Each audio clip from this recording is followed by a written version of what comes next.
All right, what's up, fishing friends? I'm doing this video on my GoPro instead of my cell phone, so we'll see how this goes. I am really trying hard to put out better content from both sides, informative stuff from the fitness side, and just better overall content from the fishing side. And when I say content, I mean actually catching some decent fish, which we all know can be hard to do sometimes, especially when you're trying to get it on video. But anyways, I'm going to try my best today.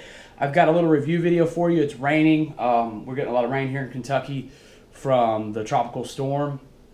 And so I thought I'd do a quick review on my Shimano Nexave 2500 FD spinning reel. I've had this reel for a little while.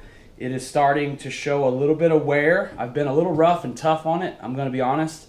My son fishes with it a little bit. He's 6, so when he goes to flip over the bail, you know, he can be a little bit rougher with that than he probably should be, and it has stood up to that. So I think that says a lot. That's pretty good. I personally, I think one of the first few times I had it out, I was hiking in Vegas to a spot just below Lake Las Vegas, and I tripped and fell on my hands and landed on my hands with this rod and reel in my hands, and I thought for sure I'd either broken my rod or somehow damaged this reel, and after doing that I couldn't even find a scratch on it. So it's been tossed around, kicked, and like I said, I've been rougher on this reel in a shorter amount of time than any other probably fishing reel I've yet to own, and it has taken the abuse and continues to work flawlessly. The other thing I did to it was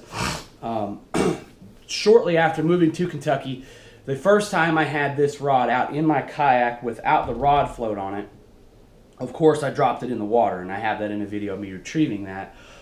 It was underwater for, you know, only 15 or 20 minutes, but I was able to get it back. I fished with it the rest of that day, didn't have any issues, and I did pull it apart, dry it out, and re-oil it, and ever since then it has worked flawlessly. So again, from a durability standpoint, this reel is pretty solid, pretty hard to beat. From a price standpoint, you are looking at this is the 2500 FD, and I'm seeing most of the prices at $59.99, so it's a $60 reel. You might be able to find it for $49.99. So price point is pretty good. It's a Shimano, so you know you're going to get pretty good quality. And just some of the basic features. I'm going to try not to put this rod in the fan, although I'll talk about this rod in a second. This rod has been really good too. Just like any other standard spinning reel, you know, you can reverse the handle, so you can fish with it left-handed, or if you're a righty with the spinner, you can do that. The drag is adjustable here on top of the bail. It's got reverse lock, so if you don't want it to reverse, you can lock it in. If you do, you can flip this little switch over here and get the reverse. Haven't had any issues out of that. The fit and finish is good. I mean, it's a spinning reel, so it's not like, you know, it's like a peanut butter and jelly sandwich. It's really kind of hard to screw up. But what I'm most impressed about it, what impresses me the most about it is its durability. Like I said, I've banged on it and beat it up, and it's hung in there really very nicely. I have it on a guide series. This is a 6'6" medium fast action spinning rod, and it's been great for a lot of the bass fishing that I do with finesse lures. It's really great with the Senko. It allows you to skip things under the dock. I'm not good at that with a bait caster yet, but with this thing, you know, it's accurate. It works really well. I typically run 6-pound test on it. You could probably run 10, maybe even 12 if you wanted, but 6 to 8 is pretty much the sweet spot if you ask me. 4-pound, if you know what you're doing. I don't like to go under 6 just because I'm not the